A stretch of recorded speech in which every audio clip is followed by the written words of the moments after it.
하나님 말씀 봅니다. 아가서 5장 9절에서 16절까지 봅니다.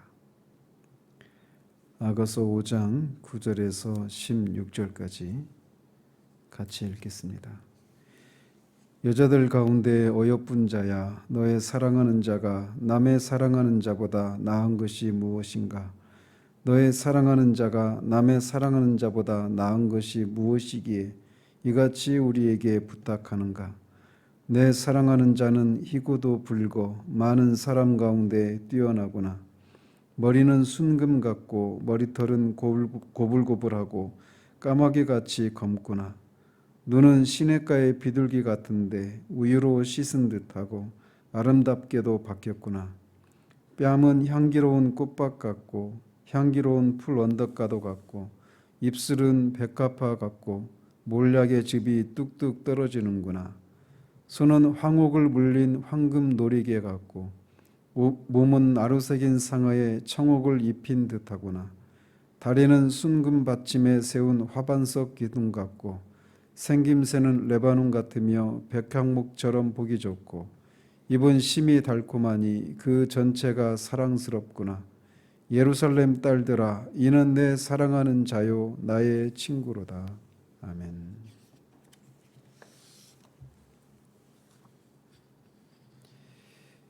오늘 본문은 아가서의 이 마지막 세 번째 그 단락 중에 두 번째 부분에 해당되는 그런 본문입니다. 그래서 일시적인 나타임에 빠져서 신랑과의 사랑의 관계에서 크나큰 위기를 초래했던 술람미 여인이 예루살렘 여인들의 이 질문에 대답하는 형식으로 신랑인 솔로몬의 아름다운 외모와 그의 고결한 인격을 칭찬하는 그런 부분입니다. 이미 비슷하게 1장 12절에서 14절까지 그리고 그 다른 그 몇몇 구절들 속에서도 술람미 여인이 솔로몬에 대해서 이렇게 저렇게 칭찬을 했던 그런 부분이 있었는데 여기에서는 좀 더 구체적으로 이 솔로몬이 술람미 여인을 머리끝부터 발끝까지 그렇게 신체 그 부위 각각을 여러 가지 비유를 통해서 이렇게 칭찬했던 것처럼 여기서도 이제 술람미 여인이 솔로몬을 그렇게 칭찬하고 있습니다. 그러면서 예루살렘 딸들이 10절과 16절에서 이 10절과 16절에 보면 술람미 여인이 솔로몬을 이 나의 사랑하는 자 이렇게 부르고 있어서 솔로몬이 객관적으로 많은 사람들의 칭찬을 받을 만한 그런 외모와 인격을 갖추고 있을 뿐만 아니라 술람미 여인 자신에게 있어서도 없어서는 안 될 더없이 사랑스럽고 소중한 존재임을 이런 호칭을 통해 표현을 하고 있습니다.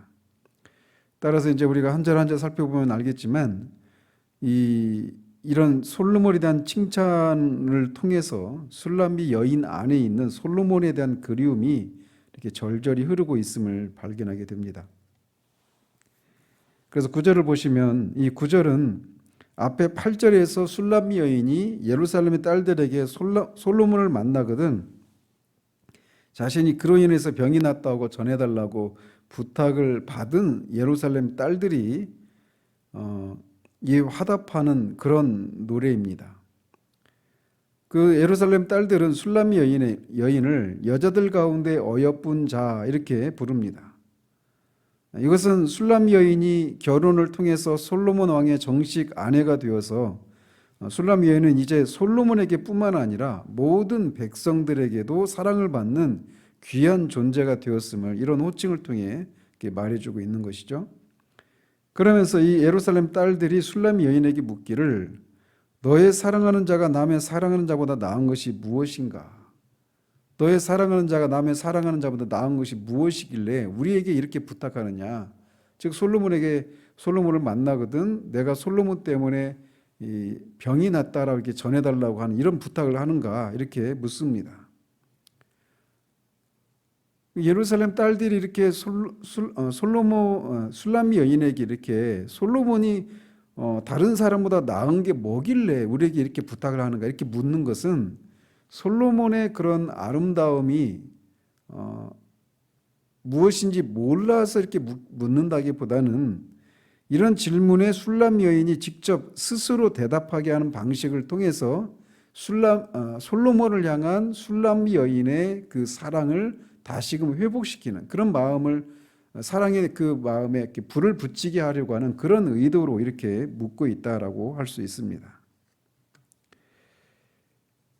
이것은 이 질문에 이 술람 여인이 솔로몬을 막 이렇게 16절까지 찬사를 하고 또 6장 1절에서 보면 예루살렘 딸들이 술람 여인과 함께 솔로몬을 함께 찾아 나서는 모습을 통해서도 이런 그들의 의도를 알 수가 있게 되죠.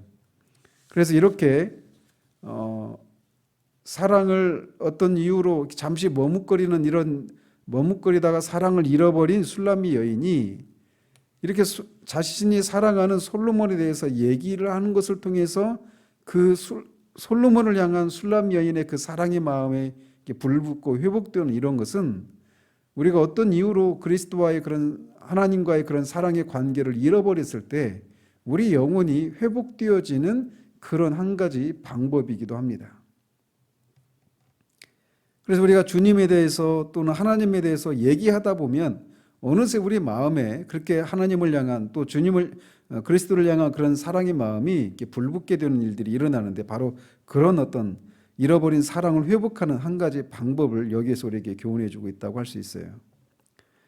자, 이렇게 예루살렘의 딸들의 질문에 술람 여인은 10절에서 16절까지를 통해서 솔로몬의 이 머리에서부터 발끝까지 그 외적인 모습을 또 그런 것을 통해 결국은 솔로몬의 인격의 아름다움을 구체적으로 여러 가지 비유를 통해서 노래를 합니다. 그러면서 우리가 놓치지 말아야 될 것은 이 솔로몬에 대한 찬사는 결국은 그리스도의 성품과 이 인격에 대한 찬양과 서로 병행을 이루고 있다라고 하는 것을 우리가 잊지 말아야 합니다. 먼저 그녀는 솔로몬의 피부가 희고도 붉고 많은 사람 가운데서 뛰어나다라고 답을 합니다. 이것은 술람 여인 자신은 밖에서 포도원지기를 하면서 이 계달의 장막처럼 피부를 돌볼 그런 시간도 없이 그렇게 생활을 하다가 계달의 장막처럼 그렇게 그을린 검은 피부를 가지고 있는데 솔로몬은 햇빛에 노출되지 않아서 흰 피부를 가지고 있다라고 말합니다. 그러면서도 백면서생처럼 그냥 핏기도 없이 그냥 그렇게 그런 하얀 피부만 가진 것이 아니라 또 건강하고 활기차서 얼굴이 붉은, 그래서 어떤 귀족적인 그런 품위를 가진, 그래서 많은 사람 가운데서 그의 용모가 뛰어난 사람이라고 찬사를 보냅니다. 이것은 결국은 참 사람이시며 참 하나님이신 우리 주님의 성품의 존귀함과 권능의 탁월함이 모든 이름 위에 뛰어나신 분이시다라고 하는 것을 또 상징해 준다라고 할 수 있어요. 그래서 여기서 말하는 게 하나하나가 다 그리스도의 성품과 인격에 대한 찬양이다, 이렇게 연결시켜서 생각하면 됩니다. 이어서 그녀는 솔로몬의 머리는 순금 같고 머리털은 고불고불하고 까마귀같이 검다라고 노래합니다. 앞에서도 이 술람 여인을 향한 솔로몬의 그 찬양 하나를 살피면서도 우리가 우리 시대에 우리의 정서와는 우리의 표현법과는 좀 다른 그런 것이 있다고 했는데 여기서도 마찬가지죠. 궁극적으로 말하고 싶은 건 그런 거예요.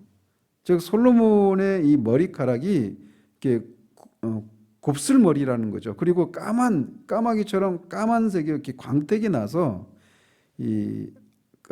아름답다, 이렇게 얘기를 하고 있는 거예요. 그리고 또 눈은 시냇가의 비둘기 같은데 우유로 씻은 듯하고 아름답게도 박혔다, 이렇게 노래를 합니다. 앞에서 4장에서도 솔로몬이 술람 여인의 눈이 비둘기 같다 이렇게 말을 했는데 솔로몬의 눈도 이렇게 비둘기처럼 온유하고 겸손하고 순수한 그런 눈빛을 띠고 있고 우유처럼 하얗고 또 눈이 얼굴에 균형을 잡고 그냥 얼굴에 잘 박혀 있다라는 겁니다. 자리를 잘 잡고. 마찬가지로 우리 주님 역시 매우 맑고 빛나는 광채를 띠고 있고 비둘기처럼 순수하고 온유한 성품의 소유자임을 노래하고 있는 것이죠. 또 이 앞에서 솔로몬은 술람 여인의 뺨을 붉은색을 띠는 석류에 비유했는데, 이 술람 여인은 솔로몬의 뺨을 향기롭고 꽃밭 같고 향기로운 풀 언덕과 같다라고 노래합니다. 이것은 그의 뺨이 불그스레한 화색을 띠고 있기 때문에 그의 뺨을 보는 사람들이 그것을 통해서 아름다운 꽃과 식물들이 만발한 정원을 연상케 하게 하는 그런 것을 말해주고 있는 것입니다. 또 솔로몬의 입술은 백합화 같고 몰약의 즙이 뚝뚝 떨어진다고 했는데, 이 팔레스타인의 이 백합화 중에 하얀색의 백합화도 있죠. 우리가 일반적으로 알고 있는 것은 하얀색의 백합화만 알고 있는데, 이 붉은색의 백합화를 가리키는 겁니다. 그래서 그의 입술이 붉다라고 하는 것을 말해주는 거예요. 그러면서 붉고 이 윤기가 나서 마치 몰약의 즙이 뚝뚝 떨어질 것처럼 그 입술에서 향기가 난다고 칭찬하고 있는 겁니다. 이어서 그의 손은 황옥을 물린 황금 놀이개 같다 이렇게 노래하는데, 이것은 그의 손가락들이 맑고 투명한 그런 황옥같이 보기 좋은 그런 모양을 하고 있다라고 하는 것을 가리키고 있는 겁니다. 또 그의 몸은 아로새긴 상아에 청옥을 입힌 듯하다 이렇게 말을 하는데, 이 상아는 뭐 그때나 지금이나 매우 귀한 것이죠. 거기에다가 청옥을 입힌 것 같다 이렇게 말하고 있는 것은 솔로몬이 지극히 남성답고 아름다운 육체와 고귀한 신분을 가지고 있음을 나타내고 있는 겁니다. 또 그의 다리는 순금 받침에 세운 화반석 기둥 같고 생김새는 레바논 같고 백향목처럼 보기 좋다 이렇게 말하고 있는 것은 문자 그대로 솔로몬의 다리가 화반석, 대리석 기둥 같고 레바논과 백향목처럼 매우 곱고 남성답고 강인하고 그래서 아름답다라고 하는 것을 이렇게 묘사하고 있는 겁니다. 마지막으로 입은 심이 달콤하니 그 전체가 사랑스럽다며 솔로몬이 남의 사랑하는 자보다 나은 이유가 이러하다라고 하며 노래를 마칩니다. 이렇게 술람미 여인은 솔로몬에 대한 총체적인 평가를 사랑스럽다 이렇게 결론 지음으로써 그에 대한 지극한 사랑과 그의 아내 된 자로서의 겸손함을 드러내고 있는 겁니다. 이렇게 말씀드린 것처럼 지금까지 술람미 여인이 묘사했던 신랑 솔로몬의 아름다움은 궁극적으로 능력과 권세로서 이 세상을 통치하실 그리스도의 영광스러운 모습을 상징한다고 할 수 있습니다. 그리고 또 동시에 이런 신랑의 아름다움을 노래하는 이 술람미 여인의 모습은 종말의 때에 오실 그리스도를 영광 중에 맞이할 성도들의 모습이기도 합니다. 그래서 그리스도의 머리부터 발끝까지 그리스도의 그 모든 그런 외적인 모습뿐만 아니라 그리스도의 성품과 인격의 그 아름다움을 막 영광 중에 찬송하는 그런 모습이라고 할 수가 있어요. 이처럼 솔로몬에 대한 이 찬사는 그 앞에 우리가 어제 살펴본 것처럼 이 사랑하는 사람이 찾아왔지만 자신이 치러야 할 그런 대가를 인해서 번거롭게 생각하고 잠시 머뭇거리는 사이에 사랑하는 사람이 떠나버리고 뒤늦게 그것을 찾기 위해서 막 그렇게 정신없이 혼이 나간 사람처럼 그렇게 찾아 헤매던 그런 시간을 보내고 나서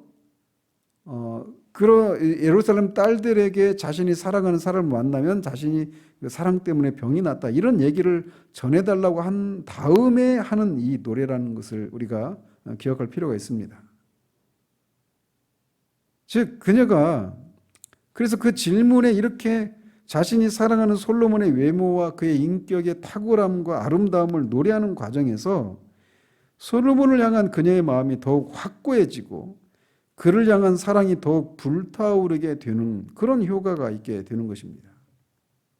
그런 것처럼 우리가 이 술람 여인이 사랑하는 이 사람에 대해서 누군가에게 다른 사람에게 얘기하는 것을 통해서 그 솔로몬을 향한 그 사랑의 마음이 다시금 불타오르고 그를 반드시 찾고야 말겠다라고 하는 만나고야 말겠다라고 하는 그런 단호한 마음이 생겨나는 것처럼 우리가 어떤 이유로 그리스도와의 그런 사랑의 친밀한 관계를 잃어버리게 되었을 때도 그 상태에서 회복되는 방법은 바로 이런 것이라는 것을 우리에게 교훈해 주고 있다라고 할 수 있어요.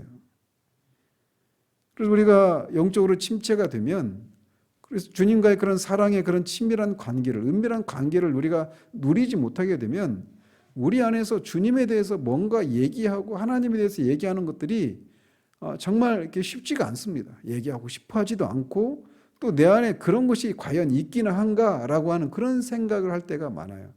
그렇기 때문에 우리가 더욱더 안 하게 됩니다. 하나님에 대해서, 그리스도에 대해서, 우리가 믿는 신앙에 대해서 어떤 얘기를 하고 싶어 하지가 않아요. 그래서 우리가 그것을 영적으로 침체에 빠졌다, 또는 뭐 시험에 들었다, 이런 얘기를 하는 것이죠. 그런데 그럴 때 우리가 그런 상태에서 회복되는 방법은 아이러니하게도 주님에 대해서, 하나님에 대해서 무엇인가를 얘기하기 시작하는 거예요. 저는 지금도 날짜가 확연하게 기억이 나는데 1996년 6월 6일 현충일이죠. 그 현충일 아침에 오전 시간에 이런 패턴을, 영적으로 하나님이 제 영혼을 회복시키시는 하나님의 이런 이 패턴을 그때 그 아침에 이렇게 발견한 그런 기억이 지금도 생생합니다.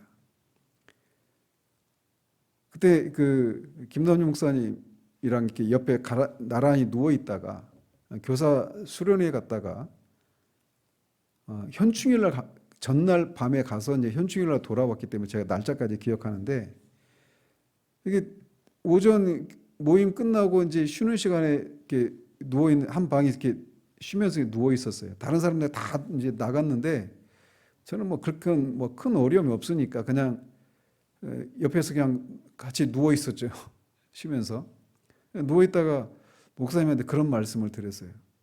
목사님, 제가 가만히 보니까 제가 영적으로 이렇게 침체되고 막 그럴 때마다 누군가 저를 필요로 하는 사람이 늘 이렇게 붙는 것을 본다. 그래서 그 사람에게, 저도 영적으로 힘들어서 막 제 코가 석자인 그런 상황인데 저를 필요로 하는 사람이 생겨나고, 그 사람에게 하나님에 대해서, 뭐 복음에 대해서, 그리스도에 대해서 무엇인가를 얘기하기 시작하면, 그러다 보면 저도 모르게 제가 다시금 영적으로 회복하는 그런 모습을 본다. 그런 말씀을 드렸더니 누워 계시다가 갑자기 벌떡 일어나시더니 그치? 그러면서 막 이런저런 얘기를 나눴던 기억이 생생합니다.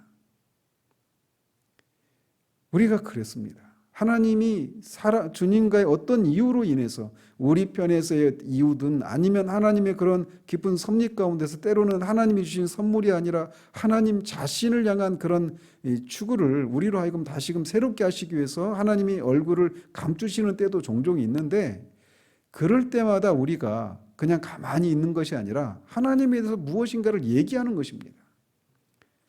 부역장을 할 때도 그렇고, 또 지금 설교자로서 설교를 할 때도 마찬가지예요. 어떤 때는 이 목사가 됐는데 부끄럽지만 정말 막 이거를 우리 교회 식구들한테 얘기해 줘야 되겠다, 막 이런 마음으로 그렇게 강단에 오를 때도 있습니다. 흔치는 않지만 그런 경우들이 종종 있어요. 그래서 내일 아침에 빨리 왔으면 좋겠다, 막 이런 때도 있습니다. 어떤 때는. 그런데 어떤 때는 어떻게 어떤 이유로 내가 그렇게 이런 일을 하지 않으면 안 될까? 뭐 내가 아프거나 뭐 어떤 뭐 이런 것 때문에 내가 피할 수 있는 길은 없을까? 이런 생각이 들 때도 있어요. 부끄럽지만 그렇습니다. 그런데 일단 얘기를 하다 보면, 또는 설교를 하다 보면 제 안에서 주님 잃어버렸던, 그래서 내 안에 그게 과연 있긴 한가라고 하는 그런 주님을 향한, 하나님을 향한 사랑, 이런 것이 다시금 불타오르고 있는 저 자신을 보게 됩니다. 술라미 여인이 솔로몬을 향한 이 찬사를 얘기하는 것을 통해서 그를 향한 그런 사랑의 마음이 확고해지는 것처럼 우리에게도 그런 일들이 있게 되는 거예요. 그래서 오히려 그럴 때 더 하나님에 대해서, 그리스도에 대해서 얘기하는 겁니다. 누군가에게. 그러다 보면 우리 안에서 그렇게 사랑이 다시금 회복되어지는 일들이 있게 되는 거예요. 이 아침에 기도할 때에도 주님께 주님의 그 아름다우심을, 선하심을, 주님의 그 지혜와 권능과 존재와 공의로우심과 인자하심과 진실하심과 사랑이 영원하시고 불변하신 것을 하나님 앞에 고백을 드리며 그것을 찬양하는 가운데 우리의 마음에 다시금 하나님을 향한 그런 사랑의 마음이 불타오르는 그런 은혜가 있기를 우리 주님의 이름으로 축원드립니다. 기도하겠습니다. 하나님 아버지, 정말 주님은 우리를 만드신 분이시기에 우리를 어떻게 다루시고 우리를 어떻게 대하실지 결코 당황함이 없이 그렇게 우리를 다루시는 하나님이심을 인하여 감사를 드립니다. 어떤 이유로 주님과의 그런 사랑의 관계가 우리 가운데서 잃어버려지고 주님에 대해서 더 이상 할 말도 없고 하고 싶은 마음도 없는 그런 때에 우리는 무엇인가 그런 마음이 생겨나기를 그런 때를 기다리기가 쉽지만 주님의 방법은 우리로 하여금 주님에 대해서 무엇인가를 말하게 하심으로 또는 노래하고 찬양하게 하심으로 그렇게 잃어버렸던 주님을 향한 그런 사랑의 마음을 회복시키시는 그런 주님의 그런 한 가지 방법에 대해서 이 아침에 살펴보게 됩니다. 이 아침에도 우리가 기도 가운데 주님의 그런 인격과 주님이 하신 일들의 그 영광스러움을 주님의 그 탁월하심을 우리가 주님 앞에 말씀드리는 것을 통해서 우리 안에서 다시금 주님을 향한 그런 사랑의 마음이 불타오르는 그래서 주님을 향한 그 사랑이 있기 때문에 우리에게 주어진 그 모든 생활의 염려와 근심과 걱정거리들을 넉넉히 이기며 그 앞에 설 수 있는 그런 우리들 될 수 있도록 주님 은혜 베풀어 주시기를 소원합니다.